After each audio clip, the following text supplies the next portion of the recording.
Hello, welcome to Larter Oasis, a 10-acre smallholding in the east of England. 10 acres that is slowly being rewilded and will eventually be left to a local wildlife trust, providing a home for nature and wildlife in perpetuity.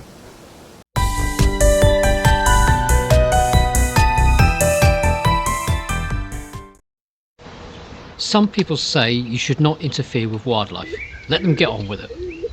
But we interfere all the time, negatively. If we should not help wildlife, then we should not affect wildlife detrimentally, like building on greenfield sites, new roads, ridiculous health and safety that encourages cutting down trees, cutting verges, the list goes on. It should not be a one-way street. So until that changes, we will offer any help we can to give nature a home. It is a beautiful spring morning, very beginning of March, and we heard our first chiff-chaff singing yesterday. Other notable singers at the moment include missel and song thrushes, dunnock, great tits and yaffles. The green woodpeckers are very vocal at the moment. Hello. I have got a cold, so keep your distance. I don't want to spread it. Today we're going to be putting up some bird boxes. The bird boxes are of a material called woodstone. It's a combination of concrete and wood fibres. That makes for a very durable and long-lasting nest box.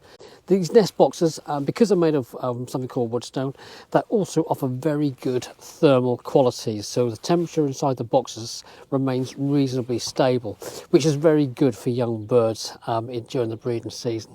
The company we buy our boxes from, the woodstone boxes, is a company called CJ Wildlife. We've used CJ for a number of years. We're not getting paid to say this, but we find their products very good. They're a company that were based, I believe, or set up in 1987 in Shrewsbury, Shropshire, and have expanded considerably and are doing very well. And very well on the back of helping wildlife, so that gets my thumbs up. So I'm very pleased about that. Very pleased to give them our support. CJ actually give a 10-year guarantee on their any woodstone product, the bird boxes, bat boxes and so on. They just won't rot like some wood boxes. Wood nest boxes are great, fantastic, they do a superb job, but they will rot after a few years. Woodstone doesn't. They're also very easy to clean and maintain. I got one by my foot, I'll just get that. Here's a typical one. This is a 28 millimetre hole. That's good for things like blue tits, coal tits, marsh tits and the like. But they're easy to keep clean, and I'm going to show that they have just little levers and you can lift out the front. It's as simple as that really. And inside then, when you want to clean them out, you can take out the old nesting material, give them a rinse with hot water to kill off any parasites or mites that might be inside there, and they're good to go.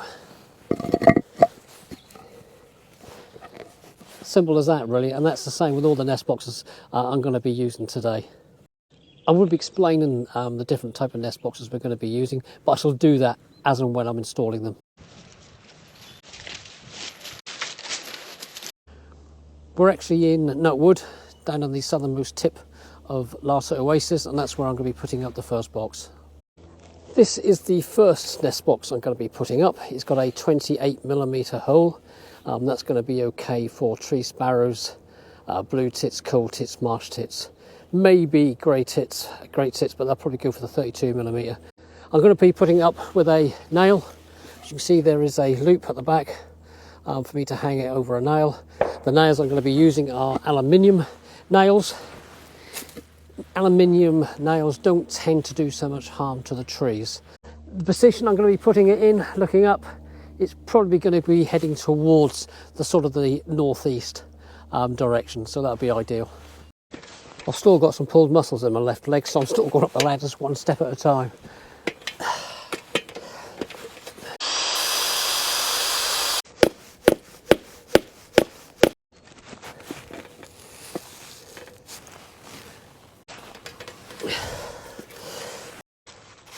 First one up.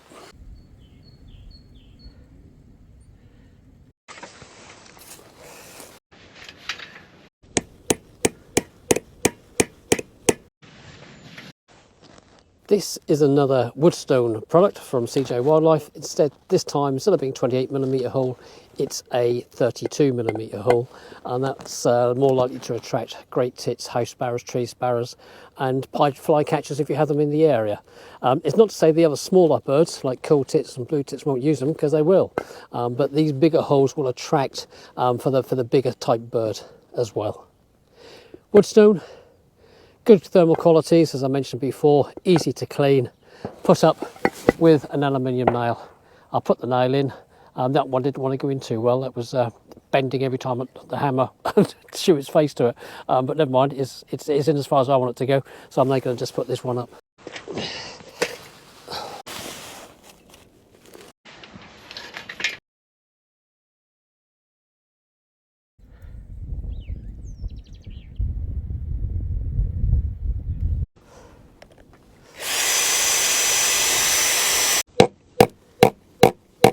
This is another type of nest box we'll be using. It has a 32mm hole, but as you'll notice, it's oval. An oval that's preferred really by redstarts and house sparrows, though it will also be used by tree sparrows and great tits and any other bird as we know, but it's there designed to really for redstarts and house sparrows. House sparrows sometimes like to perch on there and look out to keep any competitors away. House sparrows do like to nest in colonies. So they're always out there looking, see what's going on. Good nest box, very durable, got longevity. I like these type. That one's more or less facing north, so I'm happy with that. 3 down, about 12 to go. 12 or 13, I can't remember how many bought now.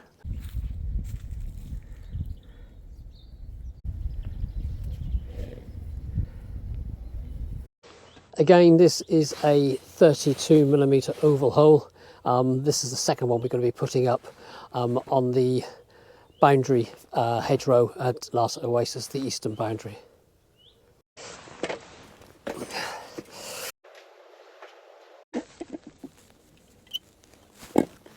This one is facing northeast.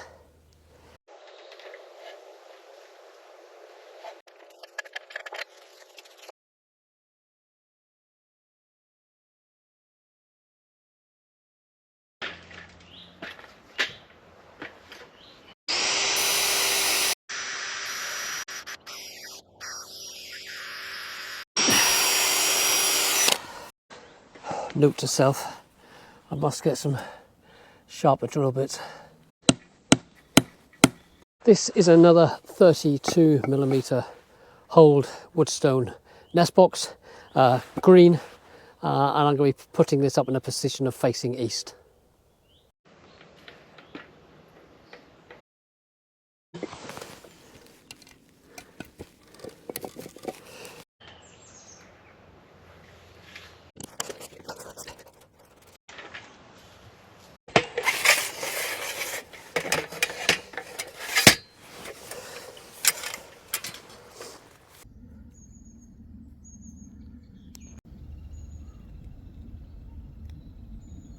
Before we install the next one, just time to mention the next video in this mini-series on nest boxes. A Helping Hand Part 2 Open. There we will be putting up some open-fronted, open-faced nest boxes that are more likely, but not exclusively, to be used by robins, blackbirds, song thrushes, pied wagtails, grey wagtails and spotted flycatchers. The more different nest boxes you put up, the greater number of different species you will be helping and whose company you will be enjoying. Anyway, time to get back to putting up the next traditional nest box.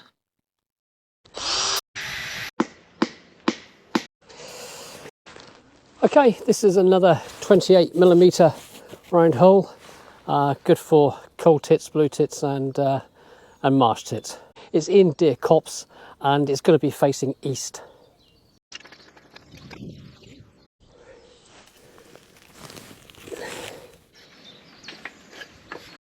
Something else to say about these bird boxes is they're made out of a material called woodstone, very, very hard. They offer good protection from cats, squirrels, woodpeckers and the like. They can't gnaw and peck the way inside, so it protects the young birds that are in there. Though I understand squirrels and woodpeckers also have to eat. Not so much cats, they can go home. all the Woodstone products, all the ones I've ever bought, also come with drainage holes at the bottom. So should they become a little bit wet or soaked because they've had a good shower and the rain's come in, the water tends to drain from the bottom. But it's one thing to keep an eye on when you maintain them at the end of the season. Look at the drainage holes and just put a nail through just to make sure they're still nice and clear.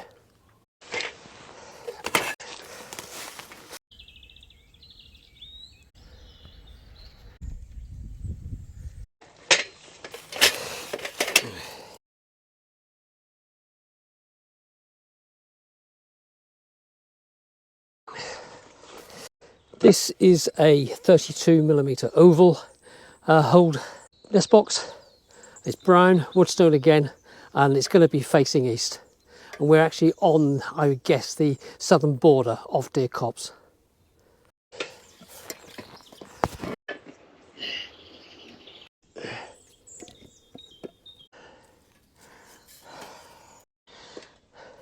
The other thing I'd say is it's slightly tilting forwards, if you can see. I've tried to do that with most of the boxes, and I can't do it with all, but most of them I can.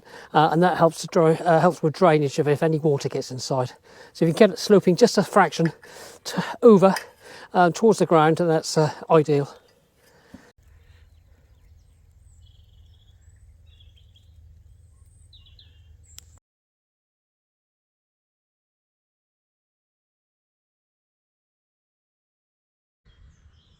This is the nest box I'm going to be putting up here.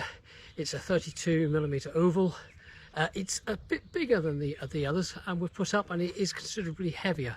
And because of that, there is a different fixture that we're going to be using that CJ Wildlife actually sends with this particular nest box. I'll show it to you now. It is a raw plug.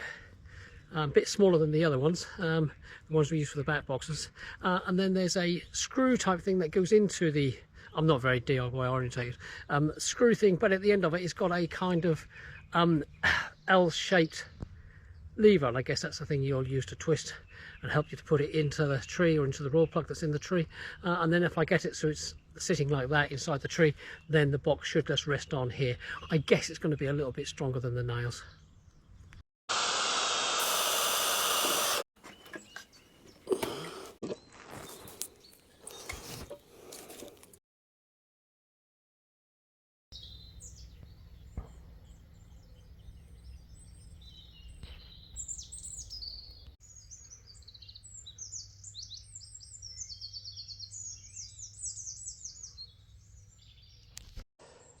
This is the last one for today. It's a 32mm hole, oval, as is the shape of the nest box itself. It's oval. I'll put up a couple of these today. Great nest boxes. All sorts of small birds can use this, so I'm happy. It's going to be facing east, and with the position we're at the moment in Larter Oasis is by Newt Pan. Newt Pan is just over to my right here. So last one. That's the end of the first afternoon, and we've got 9 traditional nest boxes up. Please join us in A Helping Hand Part 2, where we'll be putting up some open face nest boxes and explain where to position nest boxes. Thanks for watching. Take care. Bye for now. Bye.